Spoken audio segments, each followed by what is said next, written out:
Hi, welcome back to my channel. I haven't posted on here in like a couple months, I think. I did fall into a pretty bad reading slump for like the entirety of February.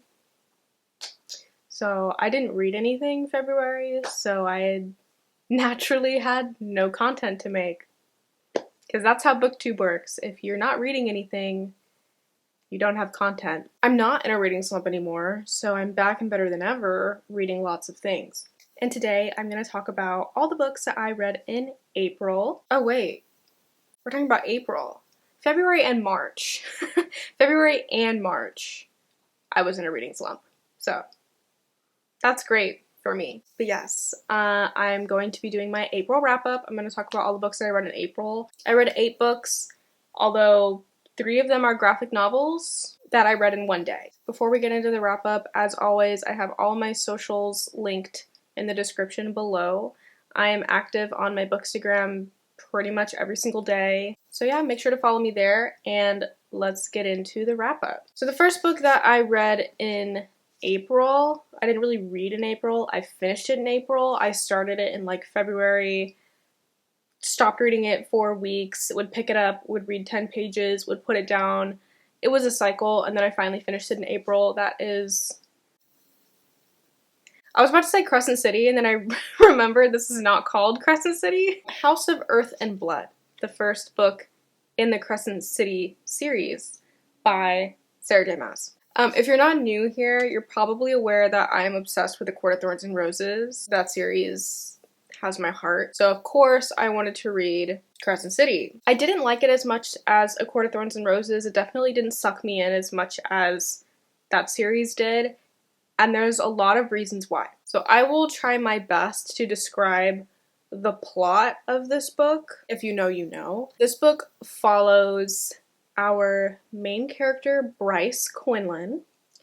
She is half fae, and she is living in this, like, the world is kind of like an urban, like, fantasy world. It's giving The Mortal Instruments, but, like, everybody knows about all of the shit going on. Like, there's no secrets. Like, they're all, like, supernatural beings. It's urban fantasy, okay? That's it. That's really it. Bryce's best friend named Danica is a werewolf-type shifter creature, and she's a leader of her wolf pack. Danica has a enemy, pretty much. Some man that I can't remember his name is leading, like, this army of human rebels to kind of revolutionize their world, if that makes sense. This man led a series of bombings in their urban fantasy world, and Danica helped put him behind bars. However, one day this man is released from prison, and the following day, I believe, her and her entire pack are essentially slaughtered, and Bryce finds them all dead. That's really not a spoiler. This book is 800 pages long. That's part of the plot.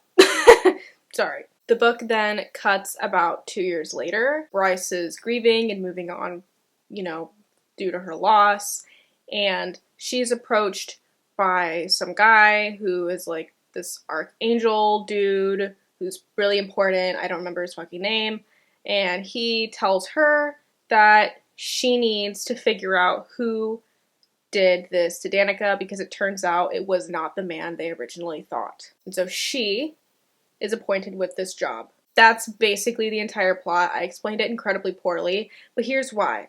This book makes no fucking sense. That's why. The first, like, 100 to 200 pages are basically info dump with, like, material of the world. I haven't read a lot of, like, high fantasy, but I would not consider this high fantasy. Like I said, this is, like, urban fantasy at best. There's just a lot of moving parts in the world building and the backstory, like, the context to what the problem is, that we're not really shown. We're just told of in random, like, blurts every few pages. It's just info dump. And frankly, info dumpy material like that is just kind of hard to follow. You're gonna forget it. Like, there's so much backstory that's just kind of like vomited on the reader every couple chapters and you're expected to remember it, but you're not going to remember it. I gave up on trying to understand the plot, like, probably almost halfway through, and I was like, fuck it, I don't care. I'm here for the romance. That's it at this point. And to be honest, I didn't even really care for the romance that much because I didn't really like the guy, like the love interest. I didn't really care for him. It felt like she was trying to make him Rhysand, but he just wasn't cool enough. Like, that's how it felt to me. Okay? I did really like the main character, Bryce. I thought she was spunky. I thought she was fierce. I thought she was funny. I did enjoy her character very much. I do genuinely very much enjoy a fierce, strong-willed, stubborn, you know, powerful main female character. I don't fucking like the woe is me character. It's tired, it's done, we're leaving it in 2013. There are a lot of fucking characters in this book. There's a lot of moving parts, like I said. It's just a little bit difficult to follow. I couldn't remember like people's names until almost halfway through. There's just a lot going on. That being said, even though I did just say a bunch of negative shit about this book, I did like it. I did enjoy it. Everybody will pretty much tell you that the last 200 pages in this book make up for the entirety of the book. And I did see a lot of people say like, oh my god, the last 200 pages are amazing. They completely changed my mind about the entire book. I don't agree with that. I do agree that the last 200 pages make up for the entirety of the book, but I don't think the last 200 pages are like amazing. I wouldn't say that. The last 200 pages, a lot of crap happens. Like, a lot. Like, probably way more than what happens in the entire book. And it was entertaining for sure. Like, it kept me reading. Like, that is true. But I didn't think it was amazing. And in my opinion, I don't think it makes up for the entirety of the book. It did turn my rating from like a 3-star to a 4-star. But it wasn't enough to make it a 5-star. You know what I mean? Whereas in A Court of Mist and Fury, the last like 50 pages of that book were able to turn my what was a 4-star rating to a 5-star rating. That was like a crazy turn of events for me. This was just like a bunch of shit going on, and I was like, wow, this is a lot happening. This is crazy, and I'm actually, you know, engaged with the material more than I was the entire time. That being said, I did give it 4 stars. I did enjoy it. I do want to continue the series and read the second book, and I guess the third book, maybe, because it's out. But it is so long. This was book 1. And in my opinion, I think this should have been 2 books. I think we should have had a bunch of backstory that apparently was necessary to this plot as book 1. The, like, second half of this is book 2. And then whatever book 2 is, I don't know. Because this is kind of absurd, in my opinion, for, like, book 1. Especially because so much of it was just info dump for the world building. I would like to continue the series. I have no idea when I'm going to get to that because it's so long, it's so daunting. The second book is a little bit longer. I don't know. I don't know. I was disappointed in some characters' actions at the end. I don't know. We'll see. I want to continue, but I have no idea when I will make time for this. We'll just have to see. After that, I picked up what ended up being my most disappointing read of the month, which was The 7 Husbands of Evelyn Hugo by Taylor Jenkins Reid. Before getting into this book, I honestly didn't know what to expect because I didn't like Daisy Jones and the Six, also by Taylor Jenkins Reid, and no, just because you don't like one book from an author, it doesn't mean that you're not going to like all of them, which is why I gave this book a chance because everybody loves it, but I didn't like it. I'm sorry. For those that don't know, which is probably absolutely nobody, but if you don't, this book follows Monique. I think her name is Monique Grant. I don't know. She's practically irrelevant. I forgot her name while reading this. She's a journalist, and she has been requested and essentially hired by Miss Evelyn Hugo, a famous movie star from what I believe is like the 1950s. I don't remember. I think it's like 1950s, 1960s. She's hired and requested by Evelyn Hugo to interview her to write a story about her for the magazine. Monique is like, why in the world did she pick me? What is so special about me? She meets with Evelyn, and Evelyn doesn't want her to write a story for the magazine. Turns out she lied, but she wants Monique to write her biography. Why Evelyn has picked Monique is pretty much the huge mystery for the entire book, and we find out at the end how Evelyn and Monique are actually connected. Pretty much 95% of the book is in the format of Evelyn telling her story to Monique, Monique occasionally saying something in response. Just like Daisy Jones and the Six, most of this book is dialogue. Taylor Jenkins Reid really likes the interviewee-interviewer format. I don't think I like it very much. The biggest thing that I couldn't stand about this book was Miss Evelyn Hugo herself. I could not stand her character. I thought she was such a bitch. I didn't like her. I don't know if we're supposed to like her, but I didn't, and I was sick of hearing about her. I didn't give a shit about her story, her husband's, none of it. Like, nothing about Evelyn made me want to listen to her crap. And that's the entire book, is her talking about her life. So, obviously I'm not going to like that very much. Second, Monique is such, like, an irrelevant character that I feel like Taylor Jenkins Reid tried to make, like, relevant to the book, but I feel like she didn't execute that very well. There will be moments where Monique will, like, go home from interviewing Evelyn, and, you know, she's going through the separation with her husband, and the book will go follow her as she's, like, going home to her apartment alone. It, like, always makes sure to emphasize that she's alone. The coffee table's gone because her husband stole it. Like, I don't know. Like, I don't care about her. I don't care about Evelyn. Who am I supposed to care about in this entire book? You know, Monique experiences, or is supposed to experience this, you know, big growth and development for her character and, like, as a writer, and she becomes more strong-willed and demanding of what she wants and all this shit. But I didn't feel like that actually happened. It felt like Monique just decided that she was going to be that, and she, you know, stopped being so meek and timid in her job and actually taking what she wants and all of this shit. And this was like a big thing with the book. Like, Evelyn was helping her discover herself, essentially. And I didn't feel like Evelyn actually did that. It felt like Taylor Jenkins Reid just told me she did that, which is the biggest problem I had with this book.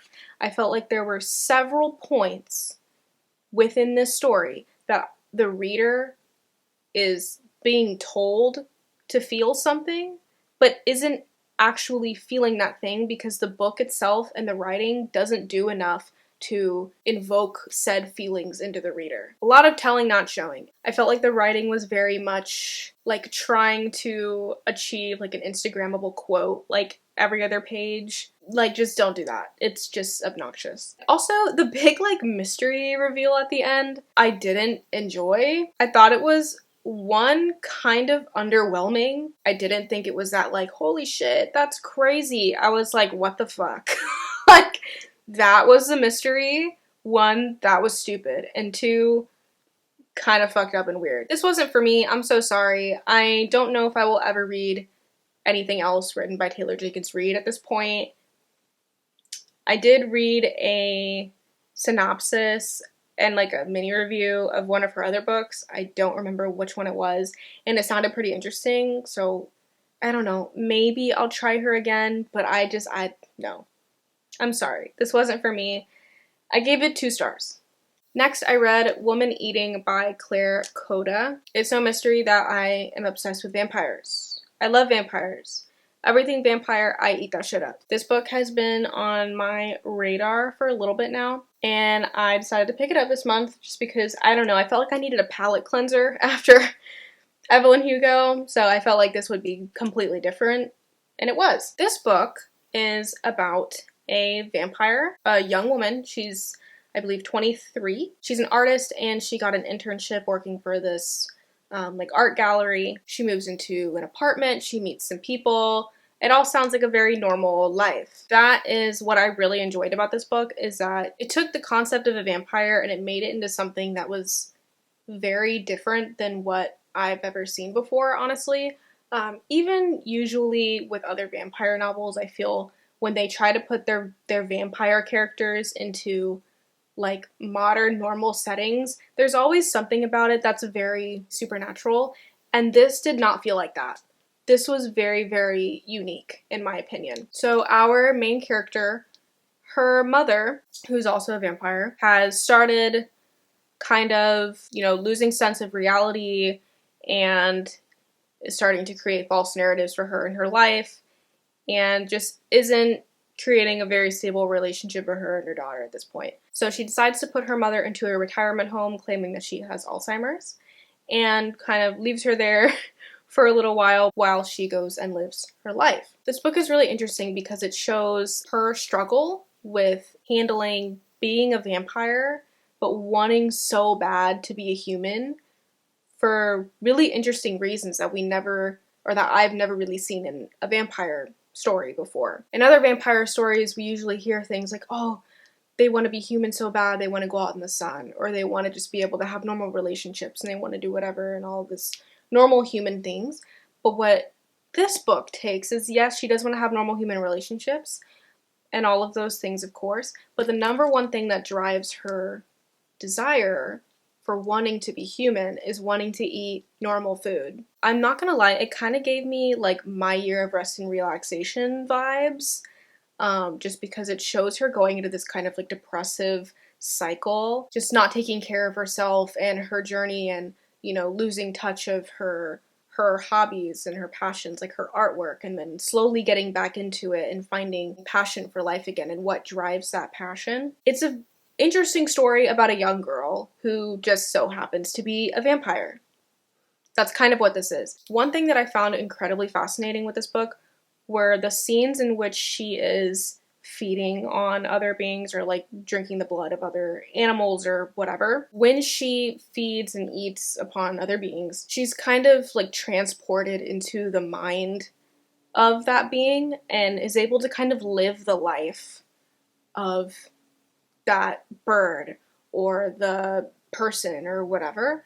And it's so cool. The writing is just so cool. It takes you through everything that she's experiencing in that moment as she lives through that animal or whatever. Very, very cool book overall. The ending is quite satisfying. We love a good female rage revenge moment, so if that's something you're into, I would read this for sure. I gave it 4 stars, really cool book. Next, I read How to Catch a Devilish Duke by Amy Rose Bennett. This is the 4th and final book in the Disreputable Debutantes series, which I have talked about a lot on my channel, on Instagram, and just everywhere. I'm obsessed with this series. The Disreputable Debutantes series is a historical romance series following 4 friends who got essentially kicked out of their boarding school for being caught with alcohol and I believe like cigars and shit and looking at lewd literature. So yeah, they were bad girls. And they got kicked out of their school and their reputation was fucked in London and where they live. Everybody knew them as the Disreputable Debutantes. Because their reputation is soured in their town, the prospects of them finding a husband are low and quite difficult for them. So they create a kind of plan to not just find husbands, but particularly get with the bad boys of the town, whom are often gossiped about in their gossip newspaper as gambling and going to brothels and doing all types of crap. So these disreputable debutantes, who are actually not very disreputable, they're actually nice, good girls, are getting with these bad boys. This series is so fun. I've said it before and I'll say it again. If you like historical romance, if you like all of the best tropes ever, and you love bad boy love interests, this is it. This is the series you need to read. It's so good. This is the last one. I gave it 4 stars.